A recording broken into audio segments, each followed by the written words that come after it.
La diferencia entre un lago cristalino y uno turbio y enfermo puede ser la presencia de una sola especie de pez, la carpa. A día de hoy, una de tantas especies exóticas invasoras que ponen en jaque la supervivencia de nuestros ecosistemas, también nuestra salud e incluso nuestra economía.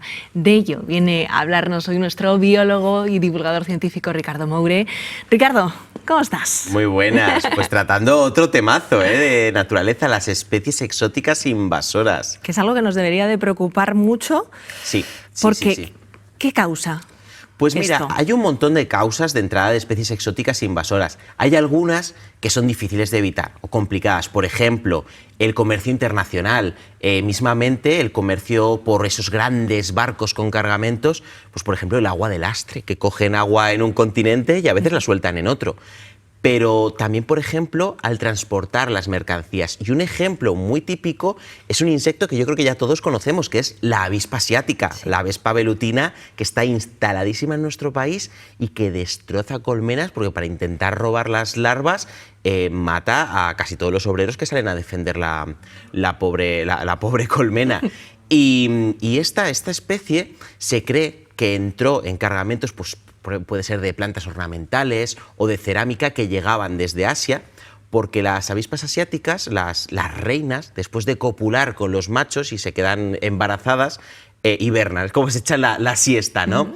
Entonces, seguramente, pues alguna se metió en un cargamento, se metería entre unas macetas, cerámica o lo que fuera, y fíjate, se despertó en el sur de Francia, inició una plaga que llegó a España también. Y estas causas a veces son más difíciles de luchar contra ellas, pero hay otras causas de la entrada de especies exóticas que son un poco porque estamos tonticos, ya, ¿no? ¿vale? Que se podrían evitar. Se podrían evitar. Una muy típica, pues está relacionada con esto que tengo yo aquí. Una tortuguera. Ay, la tortuguita. La tortuguita, claro. Los que hemos tenido infancia en los 80, los 90, principios de los 2000, recordamos esas tortuguitas de Florida, los galápagos de Florida, con sus orejas rojas, que se los regalaban a los niños, y luego esos galápagos se volvían Godzilla y la gente, pues muchas veces por ignorancia, las soltaba mucha gente en embalses, en pantanos, en ríos, lagos. Y son, a día de hoy, son una especie que está instaladísima en España y son un desastre medioambiental. Compiten con los galápagos de aquí, con los galápagos autóctonos, y además se comen a un montón de especies, incluidas las larvas de anfibios, que los anfibios son de las especies más amenazadas del planeta. Esto es un poco lo que se llama el mascotismo, que es esa tendencia de convertir especies salvajes en mascotitas, en animales de compañía. Otro ejemplo típico de mascotismo y especies invasoras, las cotorras. Uf. Por aquí fuera suenan... Aquí en Prado del Rey suenan mucho. Claro, ese era el problema. Eran unos animales que también en finales del siglo pasado la gente los compraba porque eran unos loros muy baratos. La gente decía, ay, quiero un loro, mira, no vale nada, pues me lo compro. ¿Qué pasa? Que son especies, tanto la cotorra de Kramer como la cotorra argentina, muy ruidosas y la gente las soltaba. Y a día de hoy no solo es que sean molestas, y es que además son un peligro porque hacen estos nidos gigantes que anidan a veces hasta 40 parejas de golpe en un solo nido gigante que puede pesar 400 kilos y tirar las ramas de los árboles. Pero es que encima compiten con las especies locales. Por ejemplo, en el Parque de María Luisa de Sevilla es un sitio típico donde crían los murciélagos nóctulos mayores, que son unos murciélagos bastante grandes y que están amenazados. Pues las cotorras les roban los agujeros, las grietas en las que se esconden en los árboles, se las roban para montar sus nidos, y además no solamente les quitan el nido, es que muchas veces los atacan y los matan, así que son un problemón. También se estaba poniendo de moda los mapaches, ¿no? Como mascota. Terribles. Es que, de hecho, el mascotismo ahora tiene un aliado muy potente, que son las redes sociales. Yo creo que a todo el mundo nos han llegado los típicos vídeos, ¿no?, de monitos en pijama, mapaches mascota, que están en casa dando volteretas, haciendo la croqueta, que son muy graciosos, pero al final esos vídeos lo que ocultan es maltrato y crueldad animal, tráfico ilegal de especies y un desastre medioambiental. Porque, por ejemplo, estos mapaches... la gente pues piensa, ¡ay, qué mono! Es gordito, tiene manitas, parece que tiene un antifaz, ¿no? Sí. Pero es una mascota terrible. Una mascota terrible, pues son animales que cuando se frustran se pueden poner muy agresivos y que además, pues ellos en la naturaleza, como ellos comen animalitos pequeños que suelen estar pues debajo de piedras, debajo de la corteza de los árboles, por ahí escondidos. Entonces su instinto les dice que tienen que romper y levantar. Entonces en casa arrancan enchufes, revientan cojines, rompen muebles, son un destrozo bestial y la gente los termina abandonando. Y fíjate, solamente en los últimos 5 años, en la Comunidad de Madrid en 5 años se han capturado más de 900 mapaches. 900. 900. Están sobre todo en la zona de Rivas hacia Madrid, que hay algunos parques así con pequeños lagos, y en el Parque Lineal del Manzanares. Hay muchísimos y el problema es que compiten con especies como las nutrias, como las jinetas, y se comen los huevos y los polluelos de un montón de aves acuáticas. O sea, lejos de esa imagen tan cookie, es un animal que es un desastre medioambiental y que incluso ha llegado a Doñana, el mapache. Tremendo. La que estamos liando. Los caprichitos. Los caprichitos. Y estos caprichitos seguro que han llegado, ¿no?, a situaciones extremas. Bueno, una relacionada con esta señal de advertencia tan extraña que tengo aquí. Hipopótamos. Hipopótamos, encima en español, porque dices, los hipopótamos viven en África, una señal en español. Pues para conocer el origen de esta señal tenemos que hablar de uno de los personajes, yo creo que más oscuros de finales del siglo XX, que es Pablo Escobar. Pablo Escobar. Pablo Escobar, narcotraficante. Narcotraficante colombiano que era de gustos humildes, tan humildes, que se montó su propio zoológico en su casa de campo, en la Hacienda Nápoles, que la llamó así porque era muy fan de Al Capone, cosas de narcos, ¿no? Y se montó este zoo. Y cuando ya pues, Pablo Escobar murió, cuando lo abatió la policía, pues este zoo quedó abandonado y muchos de esos animales pues, se fueron llevando a zoológicos de Colombia. Pero claro, los hipopótamos, un animal tan grande y tan peligroso, a ver quién lo movía de allí. Así que dejaron a los 4 hipopótamos que tenía Pablo Escobar, solo tenía 4, y esos hipopótamos se escaparon, llegaron al río Magdalena, empezaron a criar y a día de hoy de estos 4 hipopótamos ahora hay entre 130 y 160. O sea, una especie invasora. Es una especie invasora, porque además es un problemón. Primero, porque los hipopótamos son muy peligrosos. Tienen esta imagen tan apacible, pero son un animal que en África causa más muertes al año que leones, elefantes y búfalos juntos. Así que para los pescadores son un problemón. Lo que pasa es que muchos pescadores de allí ahora se dedican a pasear a los turistas y no quieren que se lleven a los hipopótamos. Pero encima tienen un problema y es que son lo que se llama una especie ingeniera, que son especies que modifican mucho su ecosistema. Primero porque al ir de una zona a otra, de una masa de agua a otra, van creando caminos y como pesan mucho esos caminos, se aplanan tanto que se convierten en pequeños riachuelos que cambian la hidrografía del terreno y pueden hacer pues, que a una zona donde antes llegaba un caudal muy grande del que dependía pues, un ecosistema o incluso las comunidades locales, pues desvíen el curso de ese río, llegue un riachuelo y lo alteran. Y luego aparte es que llenan de abono el río, porque ellos no comen en el río, comen fuera, pastan fuera y luego hacen caca en el río y llevan todos esos nutrientes que sirven de abono para un montón de bacterias que cambian completamente la química del río, así que son un desastre. Pero y de antojos hay otro que es muy famoso, que es el que causó la terrible plaga de conejos que hay en Australia. En Australia tienen un problemón con los conejos y fue un terrateniente, Thomas Austin, que llegó en el siglo XIX desde Gran Bretaña y claro, muchos ingleses les pasaba que echaban de menos la fauna de Inglaterra porque no entendían los animales de Australia. Literalmente lo decían, es que no los entendemos, claro, animales con riñonera, ¿no? Es rarísimo. Y dijo, ay, pues me voy a llevar unos conejitos. Pues soltó en su finca 24 conejitos, que por cierto venían de España, son conejos españoles encima. Y esos 24 conejitos que los quería para cazar, pues empezaron a hacer lo que hacen los conejos. Sí. Y como no hay depredadores allí, pues en Australia a día de hoy todavía hay una plaga que de hecho Australia está llena de kilómetros y kilómetros de vallas como las que vemos en pantalla, que algunas de ellas cruzan el continente de norte a sur, pero aún así los conejos consiguen pasar. Es tremendo. Madre mía. Bueno, conejos, hipopótamos, cotorras, mapaches, son todos animales. Sí. Pero también hay otros tipos de seres vivos que se convierten, ¿no?, en especies invasoras. Este arbolito de aquí, bueno, esto es una rama de ailanto. El ailanto que, mira, se le reconoce muy bien. Si frotas así, mira, frota un poco y huélelo. No es tóxico ni nada. ¿No?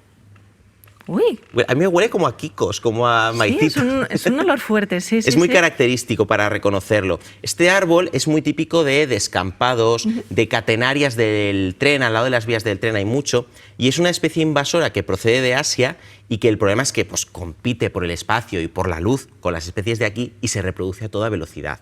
De hecho, además, se expande muy bien porque sus semillas son sámaras, son estas que son como un helicóptero que va dando vueltas y bueno, son un desastre.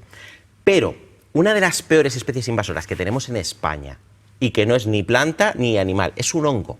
Un hongo. El Batrachochytrium dendrobatidis, creo que lo he dicho bien, causante de la quitridiomicosis, que es una enfermedad de los anfibios y que produce auténticas muertes en masa de anfibios y es de las principales causas de que los anfibios sean del grupo de animal más amenazado de la Tierra.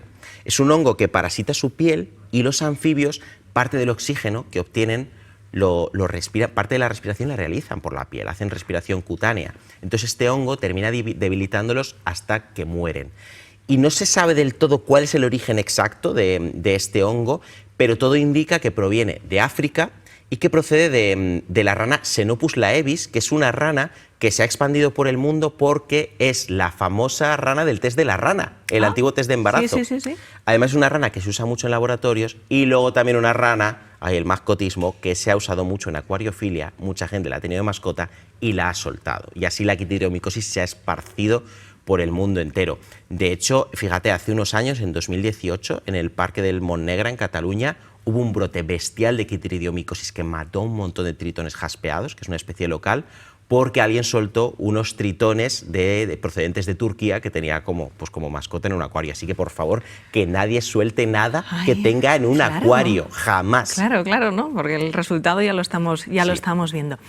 Pero de todas, ¿tú cuál dirías que es la especie más destructiva, más letal que tenemos ahora en el planeta? Pues la gente no se lo va a esperar, ¿vale? Pero quizás la más chunga es una que los europeos y parte de algunas culturas de Oriente Medio y Oriente Próximo hemos llevado por el mundo, y son los gatos. Anda. Los gatos domésticos, los pobrecicos, yo los adoro, ¿eh? Yo tengo un gato, pero son tremendos. Fíjate, el 14% de las extinciones de pequeños vertebrados, de pequeñas aves, pequeños mamíferos, pequeños reptiles, 14%, que es 1 de cada 7, la han causado los gatos. En Australia han extinguido más de 30 especies de mamíferos y de las especies que están en peligro crítico de extinción, que están a punto de desaparecer, son la principal amenaza de 1 de cada 10 de estas especies. O sea, están matando a 1 de cada 10 especies que están en peligro crítico. Las cifras, ¿eh? Sí. Son un desastre sobre todo en las islas, porque en muchas islas no había depredadores y las especies que viven allí no están adaptadas a los depredadores. Un ejemplo son los lagartos gigantes de Canarias. Son estos lagartos que pueden llegar a medir hasta 60 centímetros y están desapareciendo porque se los comen los gatos. Y no solo están desapareciendo, además están cambiando de tamaño, porque estos lagartos son tan grandes porque han sufrido lo que se llama gigantismo insular, que son especies que al llegar a una isla, como no hay depredadores, pues pueden evolucionar a hacerse más grandes porque no tienen que esconderse. Entonces pueden hacerse más grandes, así tienen más reservas y es más fácil que sobrevivan. ¿Qué pasa? Al llegar los gatos, llega un depredador y la selección natural hace lo contrario. Les va haciendo pequeños para que puedan esconderse. Pero porque sobreviven los chiquitillos. Pero encima estos lagartos son los únicos que dispersan las semillas de la orijama, que es un arbusto autóctono de Canarias. Se comen los frutos y luego esparcen las semillas con la caca. ¿Qué pasa? Que si desaparecen los lagartos, pues cada vez está esparciéndose menos la orijama, cada vez hay menos, y es un problemón porque está cambiando completamente el paisaje de algunas zonas de Canarias. Claro, nos estás hablando de las consecuencias para los ecosistemas, para la biodiversidad. Pero si es que encima, si miramos el bolsillo, también tiene consecuencias económicas, ¿no? Sí, bueno, te puedo dar datos porque ahí fíjate, hay pocos datos del gasto global en especies invasoras, pero te puedo dar los datos de algunas especies. Por ejemplo, el mejillón cebra, que es una especie de mejillón que llegó del Mar Caspio y del Mar Negro y que mucha gente encontrará en embalses y pantanos cuando va ahí en verano, carteles de cuidado con el mejillón cebra, para que no esparcirlo a otros lugares. Pues este mejillón, solamente en tratar de sacarlo del río Ebro, que no se ha conseguido, se han gastado 25 millones de euros.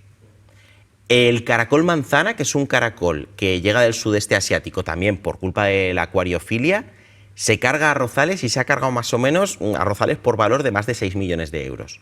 Pero el que más gasta es el camalote, que es ese nenúfar que se puede ver en el Guadiana, se le puede ver también en el Guadalquivir, que es un desastre medioambiental. Pues solamente en intentar, ya no erradicarlo, solo frenar la expansión del camalote en el río Guadiana, se llevan gastados unos 50 millones de euros.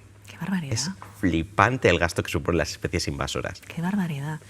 Creo que nos lo tenemos que hacer mirar, ¿eh? Sí. Tenemos que revisar esta forma de compartir el mundo con los demás. Sí, al final es un poco, vivimos en un mundo que quizás los ecosistemas están demasiado interconectados por la actividad humana y demasiado lleno de caprichitos. Muchos caprichitos. Demasiados caprichitos. Es que hay que pensarlo, lo de las mascotas. Sí, las mascotas. Tan monas, tan bonitas, pero que después eso tiene unas graves consecuencias. Tiene unas graves consecuencias y que realmente son un problema muy grave. O sea, por ejemplo, el caso de los anfibios, yo creo que hay que además lanzar un mensaje con lo de la quitridiomicosis, que nadie, por favor, manipule anfibios en la naturaleza.